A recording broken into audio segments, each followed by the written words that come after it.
Hello sweet beans, my name is Silly and welcome back to my channel. I have watched a lot of movies and I have not talked about many of them on my channel yet. So let's recap the last 2 months of movies that I've seen. So starting off with October, I watched 3 movies in October compared to the 10 movies that I saw in November. So I'm gonna be wrapping up all 13, starting off with October. So the first movie that I watched in October was Willy Wonka and the Chocolate Factory. I saw the original Gene Wilder version, and I saw it in a drive-in movie theater. It was in this area in downtown DC where there's all of these like awesome different little food stalls. So we picked up like a hodgepodge of different food items, including pizza, dumplings, bubble tea, donuts. There was something else. There's always an item I forget. Anyways, so we had our feast in the car while watching this movie on like the back of a brick wall, and it was awesome. So I had never actually seen the Gene Wilder Willy Wonka and the Chocolate Factory, and I personally have always been a major fan of the Johnny Depp version that came out in, I want to say the early 2000s, maybe, yes.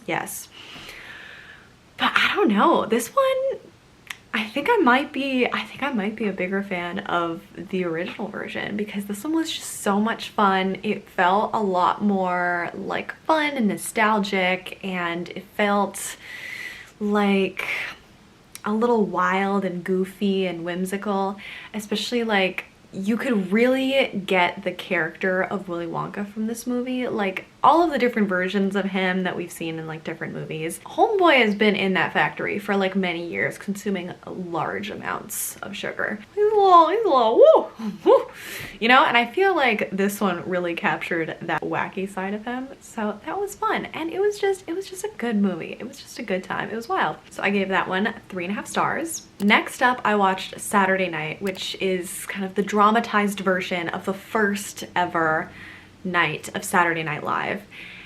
And this one was awesome. So I came in, I was already excited about it. I know very little.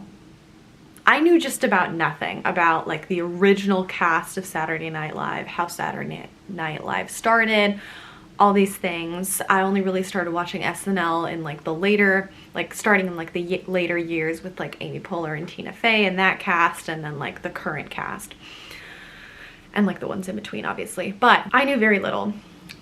First of all, the style and like format that they shot this film in was perfect. It captured the urgency, the excitement, the chaos of that first night. Basically, it starts off and the camera's kind of like walking through the studio. It takes place within the hour and a half before it goes live, and the movie is an hour and a half long. So you fully see like everything that goes on, and it is like so exciting, and it keeps you on the edge of your seat, and you're following all these different stories. So back to my original point, the camera is going through the studio and then like stops at like a certain storyline, and then like you follow those characters through the studio and like with the conversations they're having. But then suddenly that chaos is happening, then something else is happening here, and then the camera kind of pans over here and then follows those people for a while. And trust, it's not confusing at all. And I've come back to like the original people that you were following, and like it kind of goes back and forth, and then like these like storylines all merge, and then like slowly you're seeing like all of these threads come together, and like the big moment, like the finishing point. Ugh, it was just good. And then later I was looking up kind of like review articles comparing the realism of this movie to like the actual events, and according to what I read, it is pretty gosh darn accurate, and the casting is on point. I knew none of these people that were like a part of this original cast. I didn't know what they looked like or anything. Then I was looking at side-by-side comparisons of the actors and the people that they were portraying from the real SNL. And for a moment I could not tell that these were like different groups of people. So the casting was on point. The formatting and like, oh my gosh, the sound design as well, and like the sound editing was so good. There was kind of this like one theme that was playing like as an undertone for a lot of it, and it just melded so well with what was going on, and it was like just like this exciting like da da da da da da da da, but like you didn't even fully notice it unless you were noticing it, if that makes sense. And it wasn't always happening, I think. Honestly, who knows? But either way, done very well.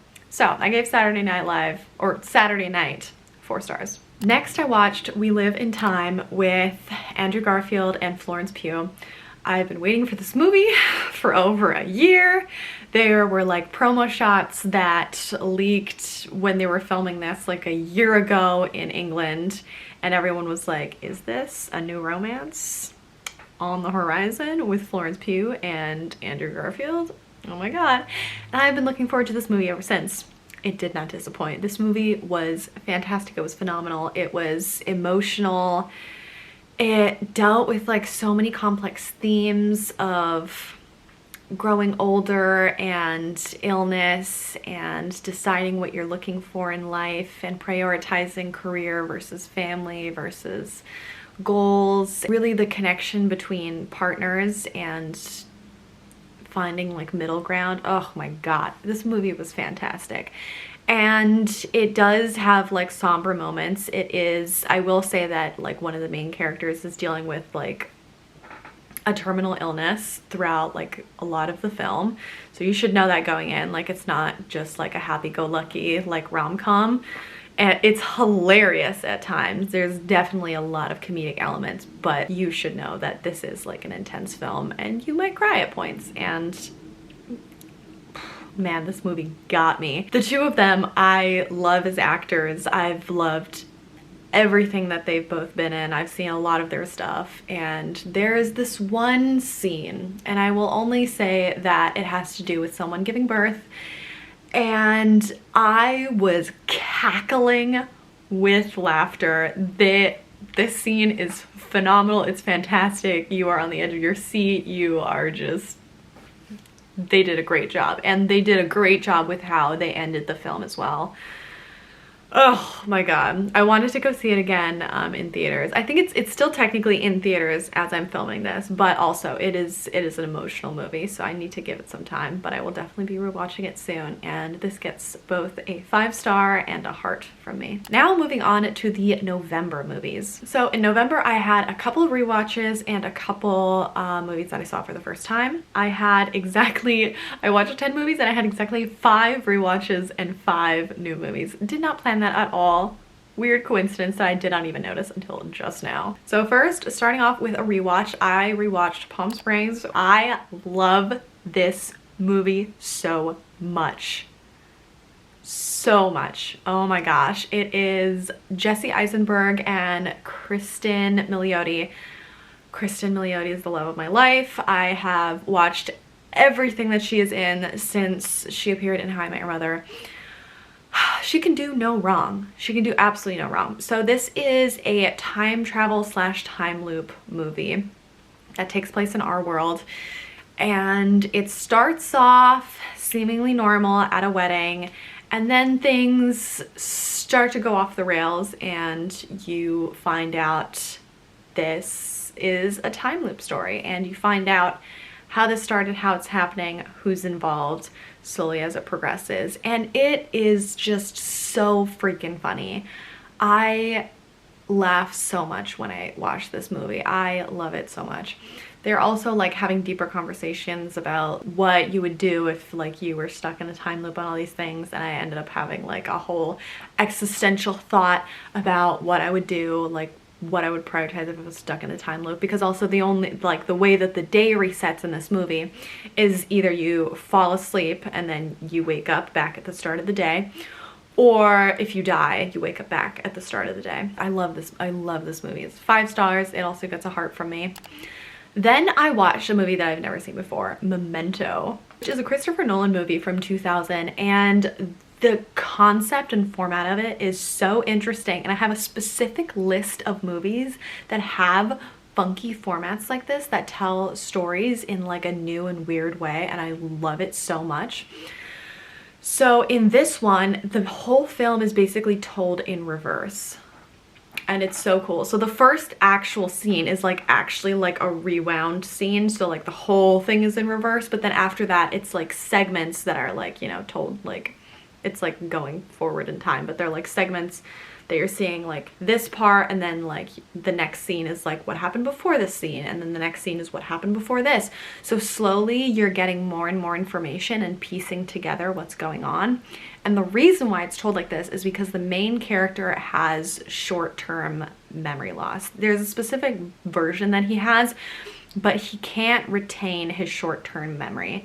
So after like maybe 5 to 10 minutes, he won't recall what happened previously. So he deals with this by writing, not exactly writing notes to himself. He also has notes, but like mostly he relies on tattoos on his body that like tell him the main information he needs to know, and by taking Polaroid photos of things. So he takes a Polaroid photo of the hotel where he's staying at, so he remembers where he's staying.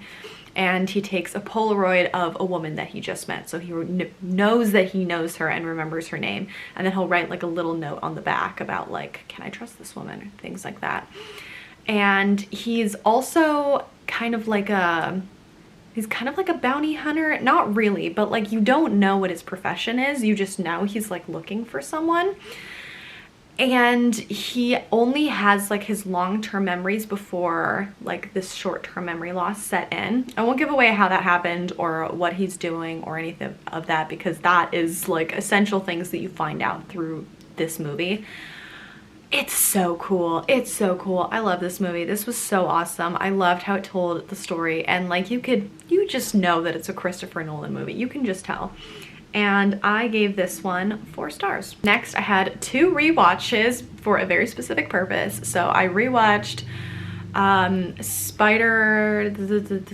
Spider-Man Into the Spider-Verse and Spider-Man Across the Spider-Verse, specifically because I saw Spider-Man Across the Spider-Verse in concert.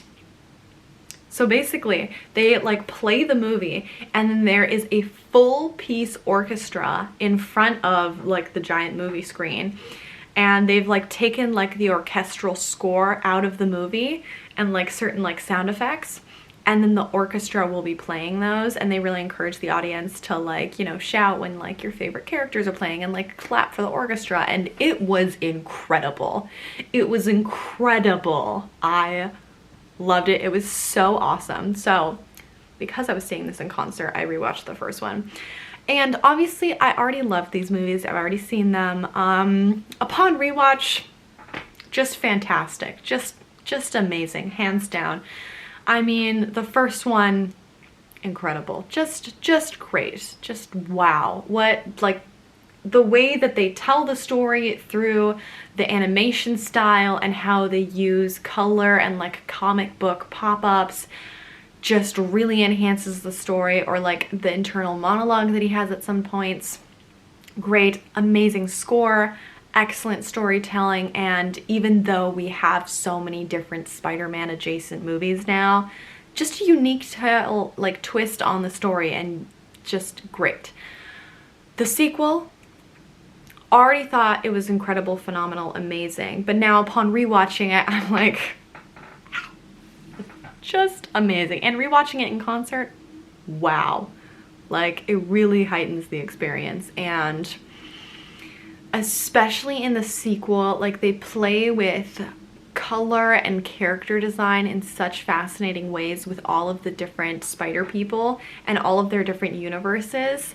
And just the creativity of that artistic team is amazing. And it is such a bummer that we have to wait until, what is it, 2027, I think, for the third one, because they scrapped it halfway through making it because of creative differences. I don't know. I'm just hoping it's for the best and that we get another amazing movie, because wow. What did I rate these? I mean, I have a guess what I would rate them right now, but it's unclear. Okay, Spider-Man. Oh, interesting. Apparently I rated Spider-Man Into the Spider-Verse 5 stars and Spider-Man Across the Spider-Verse 4.5. They're both 5. I don't know what I was doing.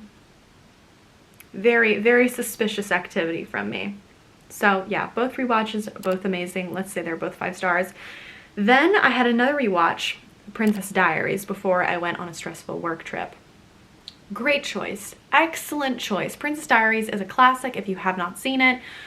go watch it. It's amazing. It's comforting. It's a classic 2000s film. They're going to be releasing the third Princess Diaries movies at some point, which is just wild. It's just, there's certain movies where, like, especially if I've already seen them and I'm rewatching them and I think it's like a cult classic, I'm watching it to like see, like, did this movie know it was a cult classic? And like, it just kind of does. Like, it starts off and you just feel like they knew, you know? I don't have a lot to say about this movie. It's just great. It's good. I noticed a lot more new things this time around because I was paying attention to the backstory, like a lot of things that I didn't realize before about like her father. I thought her father had like died many years previously, but apparently he died like 2 months before like the events of this movie. And then I started looking into the book series that this is all based off of. The book series is still ongoing. There's like 12 something books. And the most recent one is about her being the princess or being the queen and dealing with COVID. That's wild. All right, then we get to my wild 3 days of movies. So I watched three movies in 3 days that, wow. Okay, so first I watched Wicked. Wicked, I have mixed feelings about. So I think that they did a great job. I know nothing about Wicked. I should start off by saying I know absolutely nothing about Wicked or The Wizard of Oz, really. I think I watched The Wizard of Oz once when I was 5 and I thought it was fine. I've never seen Wicked the musical. I've never really listened to the score except for like 2 of the songs that are really common to practice in like choir and when you're performing musicals. I think it's Popular and one of the other ones. Not Defying Gravity. I never even heard all of Defying Gravity before I watched this movie. I don't know. There's another one. But anyways, so I knew absolutely nothing about the plot of this movie or anything else, or like the plot of the story before I walked in. I did not know what was going on. So it starts off, and I will not give spoilers, promise, but it starts off basically where the events of The Wizard of Oz start, because at the beginning you briefly see Dorothy and her posse like walking the yellow brick road and you're like, what? And then it starts off with Glinda like taking you back and explaining the story about how she and Elphaba became friends. Did not see that coming. That was wild. It was really weird. It was really weird. I liked that that's how they started it off, but it was a really weird vibe shift from like Kill the Witch to like, oh, we knew each other, we were friends, and then you actually seeing the progression of like their friendship, and then you're like, okay, like I don't know if that was intentional. Maybe, I don't know. It was weird. It was so weird. The first half of the movie just wasn't it for me. It was weird. It like, I mean, obviously like a lot of the bullying, and I was like, okay, like this is a weird storyline.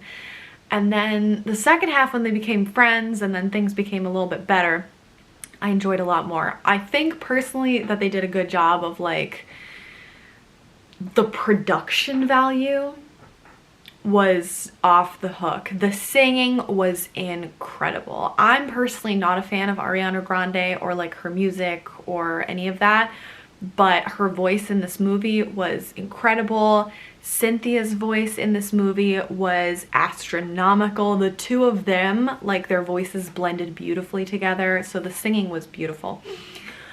A lot of the side characters were interesting / okay. That one guy that was in SpongeBob, the musical or whatever, I don't know his name. I don't know anything else about him. I just know he was SpongeBob. He was good. Jonathan Bailey was also good, albeit a little bit like, I didn't really understand the point of his character. Like he was kind of just there and it felt like he was supposed to have a more important role, but not really. Maybe that's gonna happen in part 2. I was also only vaguely aware that this was part 1.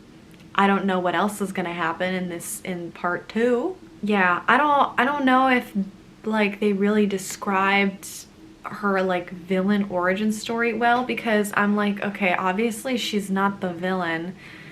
Like, I don't know what's going on here. So I don't know. maybe people who know the musical understand where like that whole thing started, but I don't know, it was just weird. Yeah, so anyways, I give it 3.5 stars. Great production value. I was entertained. It was a little bit long. The second half I enjoyed a lot more, but I don't know, it's just, I just didn't vibe with the actual storyline, but they did a great job of presenting it, if that makes sense. Yeah. Next, I watched Gladiator, the first Gladiator, for the first time, which is funny because I own the DVD and I've never seen it, but I own the DVD. Got it from Goodwill for $1.99. It was good. It was a good movie. I've been listening to the Hans Zimmer soundtrack for the last 15 years maybe. And it was great to see and understand the context of those songs that I love, like Elysium and Now We Are Free. Both of those I listened to a lot, let's be honest. And the rest of the soundtrack is beautiful. And now I actually got to see the story that goes along with it. And it was a solid story. Russell Crowe did a great job. At the end, we realized that the main villain was Joaquin Phoenix, which once you realize it, you're like, oh my god, yeah, it was. But in the moment, like, I didn't connect the dots. Yeah, it was a solid movie. It wasn't amazing. I think maybe I had higher expectations. I don't know. It just felt a little bit like it was dilly-dallying. Yeah, it felt a little not long, but yeah, that it was just taking a little while to get to the point. So that one was 3.5 stars. Then the next day I saw Gladiator 2 in cinemas in IMAX. And honestly, it was better. Not to compare 1 and 2. They have like a 20-year something difference, but Gladiator 2 was better. But I will say Gladiator 2 was also enhanced by the fact that I just watched Gladiator 1, because there's a lot of little Easter eggs, a lot of little fun tidbits for anyone that saw Gladiator 1. And a lot of little characters that like pop up again that were from the first one. The storyline makes a lot more sense if you've seen the first one. For anyone that didn't see the first one, I'd love to hear like if the storyline makes sense, because I went in watch for the second one. I had no idea what the plot of the second one was going to be. I assumed since it was Gladiator 2, there was some kind of connection to the first one, right? Logically speaking. But I assumed there was like one character in common, like either someone's son or something was going on, right? For anyone that didn't watch Gladiator 1, like did the plot make sense? Because I genuinely am curious, because I feel like it only like fully, like I was like, whoa, knowing the plot of the first one. I thought, first of all, I thought it was kind of weird that, was it Harry Gregson Williams that did the score? I don't know. I mean, he's very busy nowadays. So like, I don't know if he was just too busy to take on the project, if he just didn't want to do it again, or if they just wanted to like take a different sound direction with Harry instead of Hans. I don't know, a little weird, but I love how they kept the theme going throughout the movie. That was amazing because it felt very nostalgic and you could feel like the threads connected between the movies. I thought the action was great. I thought they really like balanced the line of plot and like action and like what's going on. All of the main characters honestly did a great job.